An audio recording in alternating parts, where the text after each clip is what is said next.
Mesías! ¡Yo no soy el Mesías! Yo digo que eres el Mesías y de eso entiendo porque he seguido varios. ¡Ay! Esta escena de la vida de Brian va a dar pie al 21º capítulo de Alter Historia. Bienvenidos.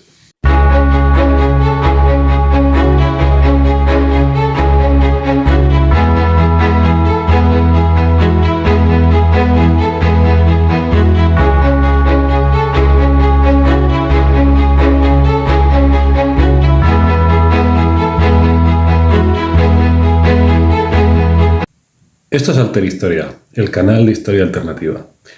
Cuando supe de la vida y de las andanzas de Sabbatai Zevi, que es este personaje que estáis viendo, que era un judío que vivió en el siglo XVII en el ámbito de lo que era el Imperio Otomano, ¿verdad?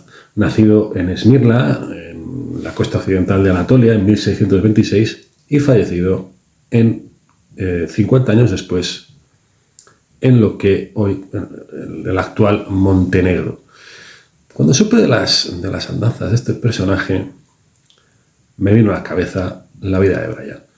Que no haya visto esta película ya está tardando. Es de las películas, bueno, cómicas, gamberras, satíricas, divertidas, de las mejores que te puedes encontrar, sin duda, en la historia del cine. Así que os la recomiendo, si no la habéis visto, por supuesto, vedla. Bien, ¿por qué me recordó a la vida de Brian este personaje? Bueno, este tipo resulta que cuando tenía entre 20 y 21 años, en 1647, se proclamó Mesías, Mashiach, que es como se dice en el original en hebreo, Mashiach, Mesías. Por eso fue expulsado de su ciudad 4 años después, en 1651, ¿verdad? Fue expulsado de Esmirna.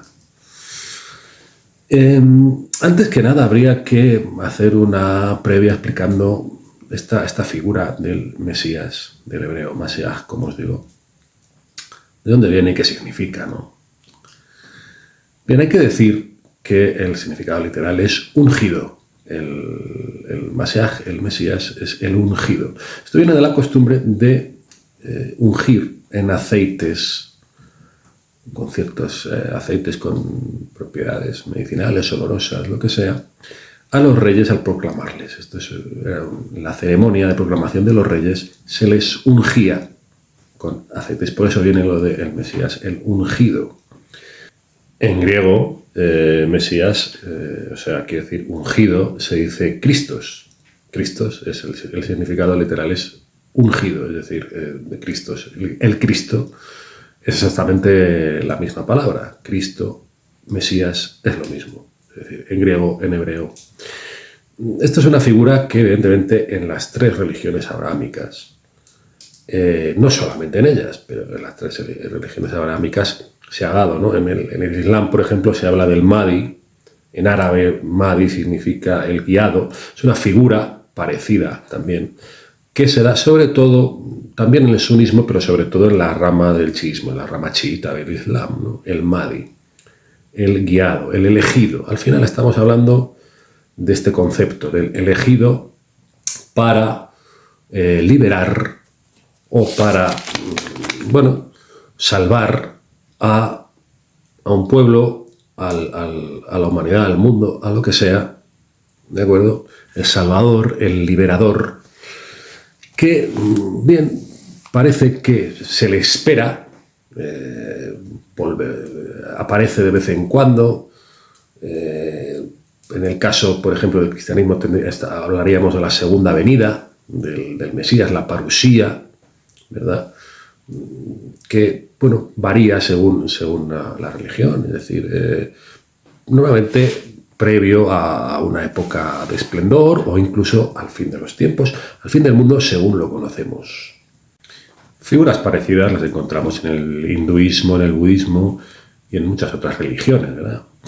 La primera referencia que tenemos con este nombre de Mashiach, de Mesías, aparece en una profecía en el libro de Miqueas. El libro de Miqueas, en el Antiguo Testamento, que es del siglo, parece ser que es del siglo 8 a.C., aproximadamente, es la primera vez que se habla de una profecía relacionada con esto, con el Mesías que ha de venir, etc., ¿no?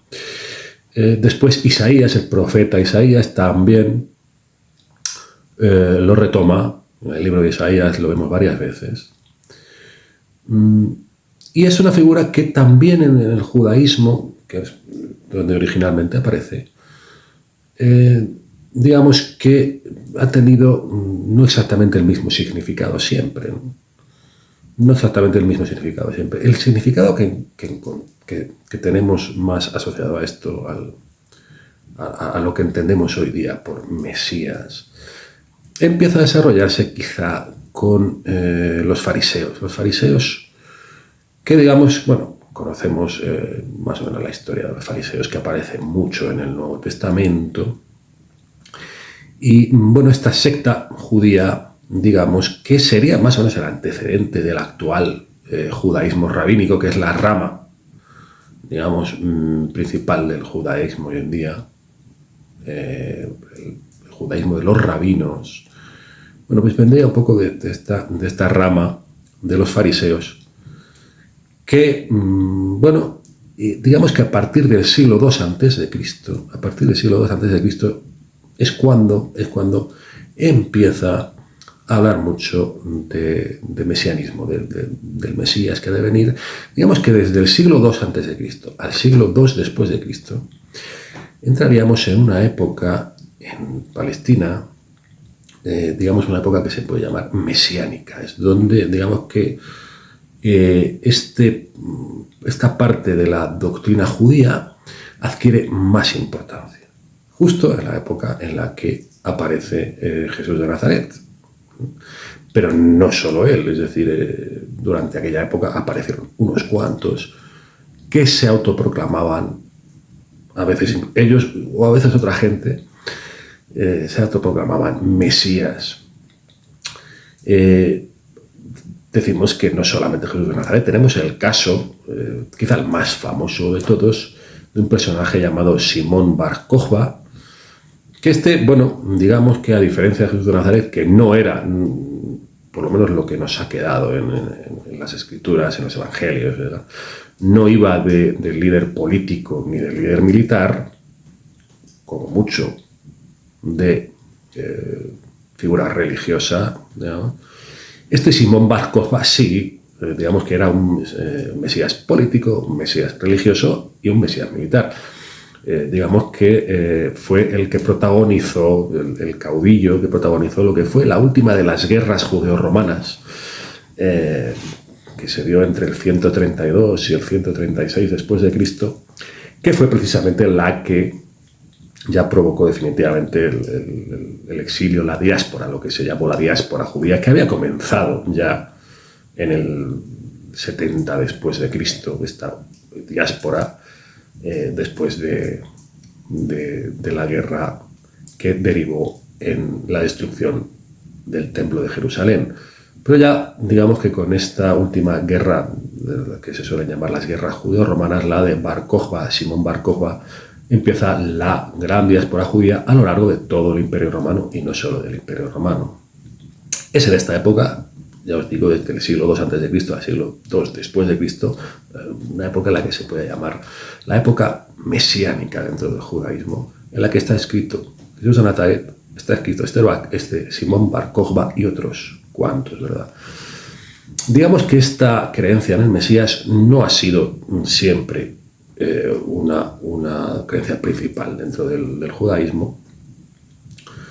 En el cristianismo sí, porque digamos que el cristianismo nace a raíz de esta creencia con Jesús de Nazaret, pero digamos que en el judaísmo ha ido fluctuando después de la diáspora, digamos que después del desastre de las guerras judeo-romanas y de esta última de Bar Kokhba, la creencia en el Mesías habría ido menguando bastante, hasta que, digamos que tenemos el personaje de Maimónides, que es un teólogo, un erudito judío cordobés del siglo XII, que digamos que es el que vuelve a actualizar un poco la historia esta del Mesías que ha de venir, del liberador, del salvador, del elegido, en el judaísmo ya, digamos, más moderno, en el judaísmo rabínico, que es el que empieza a funcionar, digamos, a partir del siglo VI. Bueno, pero este Maimónides en el siglo XII es el que actualiza esta creencia en el Mesías, que realmente ha ido trufando la cultura occidental desde entonces, desde muy antiguo, evidentemente, porque el cristianismo es una, digamos, creencia principal. Bueno, hay ejemplos mil en literatura, en la cultura, en el cine. Por poneros un ejemplo muy reciente, el elegido, Neo, el protagonista de Matrix, pues no es otra cosa que esto. Es decir, todo el elegido que va profetizado, que va a aparecer para liberar a la humanidad de la opresión, en este caso de la Matrix, de las máquinas. Bueno, viene de ahí. Es esta figura, digamos, que es central en la cultura occidental, sin duda, no solamente en ella, porque ya os digo que está muy extendida en todas las religiones. Bien, volvemos entonces con este Sabbatai Zevi. Le habíamos dejado que había sido expulsado de Esmirna, de su ciudad, por haberse proclamado Mesías, ¿no? Y a partir de entonces, pues viajó por varios lugares, por Grecia, por Tracia, que vendría a ser más o menos, bueno, pues lo que es ahora mismo la Turquía europea, un poquito de Bulgaria, de Grecia, por Palestina, por Egipto. Viajó al parecer, por bastantes sitios, hasta que se encontró en el año 1665 con otro personaje llamado Nathan de Gaza. Este Nathan de Gaza, que era un estudioso del Talmud y de la Cábala, ¿verdad? Se reunieron en Jerusalén y este hombre volvió a convencerle a este Sabbatai Zevi de que efectivamente él era el Mesías. Digamos que Sabbatai Zevi ya, bueno, pues tras su primera revelación mesiánica en su juventud, que digamos que le duró entre los 20 y los 24 años, pues parece ser que ya había renunciado a eso, es decir, se le había ido un poco de la cabeza, pero se encuentra con este Nathan de Gaza, digamos, y este hombre pues le vuelve a convencer, no, que sí, que tú eres el Mesías, que te lo digo yo. No sé si le diría que yo sé de esto, que he seguido a varios, como en la escena de la vida de Brian, pero bueno, digamos que por esto, esta es la primera de las cosas que me recordó mucho a la película de los Monty Python, ¿no? Esta escena de que no, que sí, que tú eres el Mesías, que tienes que tenerlo claro, que sí, de verdad. Además, yo entiendo de esto, yo sé del Talmud, de la Cábala, y te digo que tú eres el elegido, tú eres el ungido, el salvador, el personaje que estamos esperando. Bueno, pues al final le convenció. Nathan de Gaza convenció a Sabbatai Zevi de que efectivamente sí, era el Mesías. Bueno, y a partir de entonces, desde 1665, digamos que se dio una explosión. Este personaje tuvo una explosión en toda esa zona, digamos, tuvo una influencia, parece ser tremenda en los judíos de la época de toda esa zona, digamos, del Imperio Otomano, de Palestina, de Grecia, de Turquía, de toda esa zona que abarcaba el Imperio Otomano en la época. Y sí, tanto a los judíos que vivían en Palestina como a los de la diáspora se convirtieron en seguidores de este Sabbatai Zevi. Fue, bueno, durante un año, porque ¿qué ocurrió un año después, en 1666? Bueno, este hombre es encarcelado, digamos, por las autoridades del Imperio Otomano, porque estaba provocando, digamos, una revuelta. Bueno, aquello estaba saliendo de madre, ¿no? Y este hombre, Sabbatai Zevi, decide en ese año 1666 renunciar a esto del mesianismo de nuevo y tal. Y no solo eso, sino cambiar de religión. Se convirtió al Islam para escapar de la ejecución. Es decir, estaba viendo que le iban a ejecutar por, igual que le pasó, parece ser, bueno, pues a Jesús de Nazaret y a otros, por proclamarse Mesías. Y este hombre lo que hizo, vale, de acuerdo, mira, no solo renuncio a este tema del Mesías, sino que me convierto al Islam. Se cambió de nombre, a partir de entonces se hizo llamar Aziz Mehmed Efendi, ¿de acuerdo? Y bueno, a ver, hay quien dice que no fue por escapar de la ejecución, que fue por el amor de una musulmana. Bueno, no lo sé. El caso es que bueno, a todos sus seguidores, digamos que les dio la espantada, ¿verdad? Les dio la espantada. Y bueno, pues les dejó con un palmo de narices. O sea que nuestro líder, nuestro Mesías, nuestro elegido, se ha convertido al Islam. Es tremendo, ¿no? Los seguidores de este Sabbatai Zevi, además, habían abandonado, digamos, los bienes materiales que tenían. Habían vendido todo y muchos de ellos, los que no vivían en Palestina, se habían ido a Palestina a esperar, bueno, a seguir a este personaje.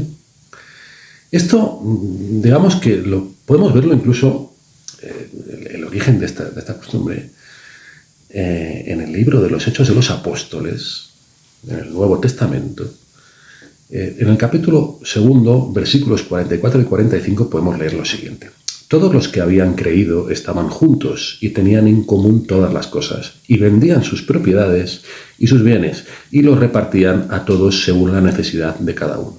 Bien, digamos que esta vida comunal, que al parecer, según nos cuentan los Hechos de los Apóstoles, se habían puesto en los primeros cristianos, pues no tenía otra razón de ser que, bueno, porque ellos pensaban que la segunda venida de Cristo, del Mesías, la parusía, como comentábamos antes, se iba a producir inmediatamente. Entonces ya, bueno, pues no tenía sentido esto de aferrarse a las cuestiones materiales y querían vivir en comunidad, digamos, compartiendo lo que tenían, esperando la segunda venida de Cristo y el fin de los tiempos, según lo conocemos, lo podemos ver, bueno, por ejemplo, en el Apocalipsis que aparece en el Nuevo Testamento, que no es el único Apocalipsis. Digamos que el Apocalipsis era incluso un género casi literario de la época, ¿eh?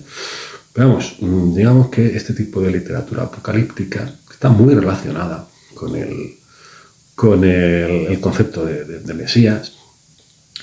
Bueno, pues el ejemplo más claro, más famoso que tenemos es el último libro del Nuevo Testamento, del Apocalipsis. Bueno, pues ellos estaban esperando más o menos esto, ¿no? El fin de los tiempos, según nos conocemos, la segunda venida de Cristo, y digamos que renunciaban a los bienes materiales. Esto fue lo que hicieron también en este siglo XVII los seguidores de Sabbatai Zevi, que se desprendieron de los bienes materiales y emigraron masivamente a Palestina. De hecho, se les considera, digamos, como una especie de precursores del sionismo, porque digamos que el sionismo, que nace en el siglo XIX, es una doctrina política que a partir de entonces pues buscó la reconquista de la tierra prometida, de Palestina y tal, ¿no?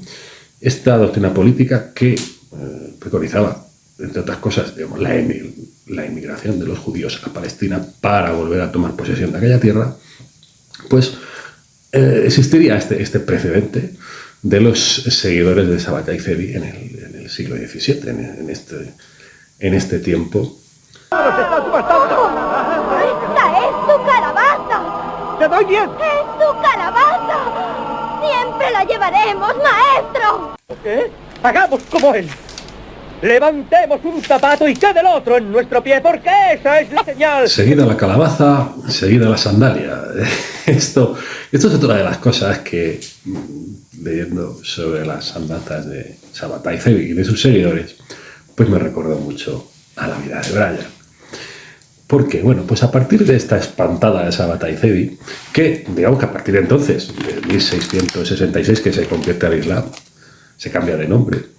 Digamos que no quiso, por lo que nos ha llegado, por las referencias que nos han llegado, no quiso saber nada ya de sus seguidores y tal. Dejadme en paz, que yo no soy el Mesías. Que no me metáis en más líos, que además me he convertido al Islam. O sea, él en los 10 años que le quedaron de vida, a partir de entonces, que luego murió en lo que es el actual Montenegro, bueno, pues no quiero saber nada, pero digamos que eso no les convenció a sus seguidores. No convenció a sus seguidores. ¿Por qué? Porque digamos que tanto este personaje que habíamos nombrado antes, que le convenció de ser el Mesías, Nathan de Gaza, como otros, digamos que empezaron a interpretar lo que había hecho Sabbatai Zevi. No, vamos a ver, no es que este hombre nos haya dado la espantada, no es que este hombre nos haya dejado tirados, es que nos ha mandado una señal. Esta conversión que él ha hecho al Islam hay que interpretarla en un sentido cabalístico. Bien, esta conversión pues habría significado, digamos, bueno, pues un mandamiento para practicar una religión oculta y secreta. Esto es lo que nos ha querido decir Sabbatai Zevi. Bien, esto claro me recuerda mucho a lo de que nos ha dejado aquí tirada la sandalia, esto tiene que significar algo. Que ha dejado aquí la calabaza, esto tiene que significar algo. Que nos ha dejado tirados, que nos ha dejado tirados, que ha huido.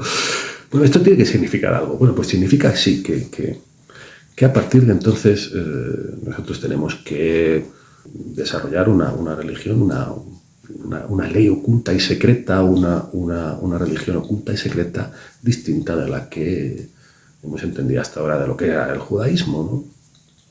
Por el significado cabalístico que ha tenido esta espantada de Sabbatai Zevi. Bueno, a partir de entonces, por ejemplo, 300 familias de los que eran los seguidores de Zevi se convirtieron también al Islam, como él, ¿no? Es decir, todos estos 300 familias judías se convirtieron al Islam, otros se convirtieron al cristianismo, también según donde vivieran y lo que les conviniera más, ¿no? Es decir, bueno, pues aquí manda el Islam, pues nos convertimos al Islam. Si aquí donde vivimos manda el cristianismo, nos convertimos al cristianismo. Digamos que a esta gente se les empezó a llamar los sabateos, por Sabbatai, ¿no? Sabbatai Zevi. Empezaron a practicar lo que se ha llamado, bueno, el criptojudaísmo, ¿no? Es decir, un judaísmo oculto. Bueno, pues nos hemos convertido al Islam, por ejemplo, a día de hoy, bueno, en lo que es en el ámbito otomano, sobre todo en Turquía, en la Anatolia, ¿no? A día de hoy todavía existe de estos sabateos, ¿no? Ahí se les suele llamar donme, que significa conversos, ¿eh? A día de hoy todavía existe un pequeño grupo de los que se llaman sabateos, digamos que serían como conversos al Islam, pero que en realidad, bueno, más o menos es de dominio público que, digamos, que practicarían una especie de judaísmo oculto o una especie de religión oculta y secreta, ¿de acuerdo? Que no estaría muy claro de qué manera se desarrolla, pero estos son los donme, los sabateos que a día de hoy aún existen en Turquía. Bien, estos sabateos pues, podrían ser los de la calabaza, ¿no? Pero nos faltarían los de la sandalia. Bueno, ¿y quiénes son los de la sandalia? Pues los de la sandalia serían los franquistas. ¿Los franquistas? Sí, los franquistas, pero los franquistas con K. Cuidado, ¿habíais oído hablar de los franquistas con K? Bueno, pues vamos con ello. Resulta que, pasado el tiempo, en el siglo XVIII, es decir, bueno, al siglo siguiente, nos encontramos con un personaje, un judío polaco llamado Jacob Frank, un rabino que también se proclamó, como no, Mesías. Se proclamó Mesías, pero digamos que se basaba en el ejemplo de Sabbatai Zevi, ¿no? Y, bueno, para que nos hagamos una idea, esto del franquismo con K, pues habría acabado defendiendo la transgresión y lo orgiástico como centro de la vida espiritual de esta comunidad, ¿no? no obedecer a norma religiosa alguna, en la transgresión de cada límite. Pero ¿de qué estamos hablando? Es decir, esto ¿por qué? Esto de lo orgiástico, de la transgresión, de no tener normas religiosas, ¿qué tiene que ver con el judaísmo de Sabbatai Zevi? Aunque se hubiera convertido al Islam, hubiera dado la espantada. Bueno, aquí digamos que tendríamos que llegar a un concepto que es lo que se llama antinomismo o antinomianismo, como lo llamó Martín Lutero. Literalmente significa contra la ley, ¿verdad? ¿Y esto por qué? Esto, bueno, pues fijaos, tenemos un personaje llamado Johannes Agricola, un cristiano protestante ya del siglo XVI, seguidor y amigo personal de Martín Lutero, que, bueno, el mismo Martín Lutero, aparte, el origen de la Reforma luterana, una de los axiomas religiosos que se siguió desde el principio en el luteranismo y en otras muchas iglesias protestantes a partir de entonces, es el concepto de sola fide. Sola fide significa solo por la fe. Lo que viene a querer decir es que a los hombres no se nos juzgaría por nuestras obras, sino solamente por la fe. Las obras dan lo mismo, ¿no? Entonces, bueno, este Johannes Agricola, pues digamos que cogió esto, lo exageró al parecer, ¿no? Fue al extremo. No, efectivamente, solo la fe. No se juzga el pecado. No se juzga el pecado. Podemos pecar todo lo que nos dé la gana. Porque, digamos que este cuerpo físico pues no representa nada, ¿de acuerdo? Y, bueno, pues pequemos todo lo que queramos y guiémonos solamente por la fe, por la esperanza en que bueno, pues cuando muramos, pues iremos al cielo o a lo que sea, y nuestros pecados pues no habrán significado nada, siempre que creamos, que tengamos fe, ¿no? Al final este Johannes Agricola acabó enfrentado con Martín Lutero y tal. Bueno, él montó un movimiento que se llamaron los Reformadores de Wittenberg en 1537, solo 20 años después de lo que fue el origen de la Reforma Protestante, que fue, bueno, las 95 tesis que clavó Martín Lutero en la Iglesia de Todos los Santos, precisamente de este mismo lugar, de Wittenberg, aquí donde este amigo suyo, Johannes Agricola, montó el movimiento de los Reformadores de Wittenberg. De todo esto hablaba en otro capítulo de Alter Historia, el del Enigma del 17, que aquí te lo dejo. Bien, vamos a ver. ¿Por qué se basaba este Jacob Frank en Sabbatai Zevi y al final acababa en el tema de las orgías y la transgresión? Porque, bueno, pues él interpretaba lo que había hecho Sabbatai Zevi. Es que, claro, moralmente lo que ha hecho es una verdadera canallada. Es decir, convenzo a la gente de que venda sus propiedades, de que me siga, y cuando estoy en problemas y parece que bueno, me detienen y tal, y parece que a lo mejor mi vida corre peligro, pues cojo, doy la espantada, me convierto al Islam, paso de todo el mundo, y este pues al final lo acabó integrando, es decir, bueno, es que lo que yo está bien. ¿Por qué? Porque lo que nos quiso decir Sabbatai Zevi es que, bueno, lo importante es que tengamos claro en qué creemos, ¿no? Pero una vez que tengamos claro en qué creemos, sea lo que sea, pues no importa que después lo simulemos, digamos, hagamos con nuestra vida lo que más nos interese, practiquemos una religión oculta, practiquemos una religión de puertas para afuera y otras de puertas para adentro. Y esto que hizo Sabbatai Zevi está muy bien.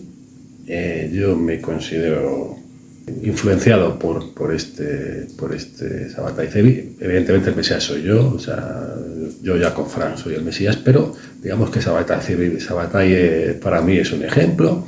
Bueno, de hecho, este personaje Jacob Frank huyó de Polonia y se fue precisamente a Turquía, que era donde, bueno, pues había seguidores, digamos, de buen número de seguidores de este Sabbatai.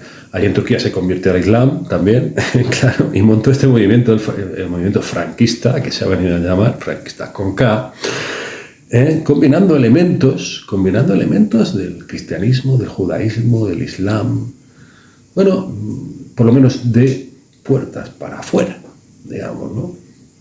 De puertas para adentro se supone que es una religión oculta, esto del franquismo. Bueno, pues del judaísmo sabateo, digamos, pues habría cogido esto de la religión oculta, y del cristianismo, pues habría cogido el cristianismo reformado, digamos, del cristianismo protestante en concreto, pues habría cogido este tema de la sola fide, ¿no? De que no se juzga el pecado, y por tanto pequemos todo lo que tengamos que pecar, que no hay ningún problema. De puertas para afuera, por lo menos de puertas para adentro de nuestra cabeza o de nuestra alma, pues que tengamos claro que creemos en lo que sea, en una religión oculta que nosotros tenemos aquí montada, y bueno, pues que en el momento que tengamos que salvarnos, nos salvaremos, por supuesto, claro que sí.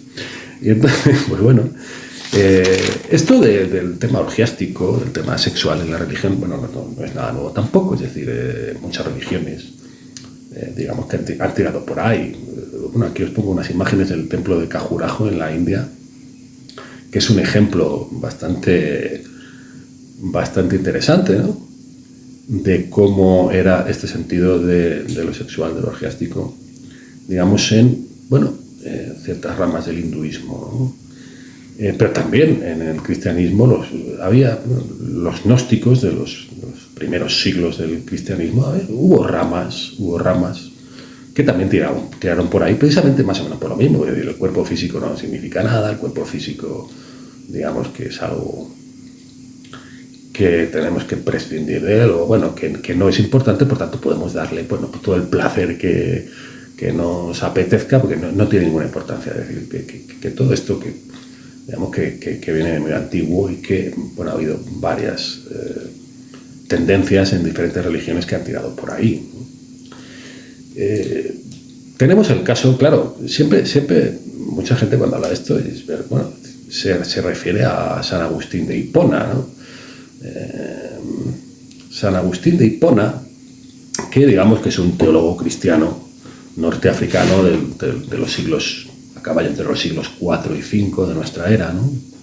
Un doctor de la Iglesia, fue proclamado doctor de la Iglesia, uno de los personajes, junto con Santo Tomás de Aquino, que digamos más ha influido en el cristianismo, digamos, posterior a San Pablo, a Pablo de Tarso, ¿no? El cristianismo posterior, digamos, al Nuevo Testamento, a los escritos que quedaron reflejados en el Nuevo Testamento. Pues este San Agustín de Hipona escribió lo siguiente, ¿no? Ama y haz lo que quieras. Si callas, callarás con amor.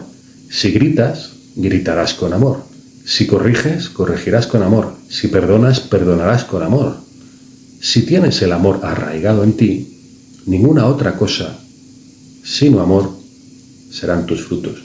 Claro, esta reflexión de San Agustín de Hipona, que digamos, bueno, pues tiene un sentido, bueno, bastante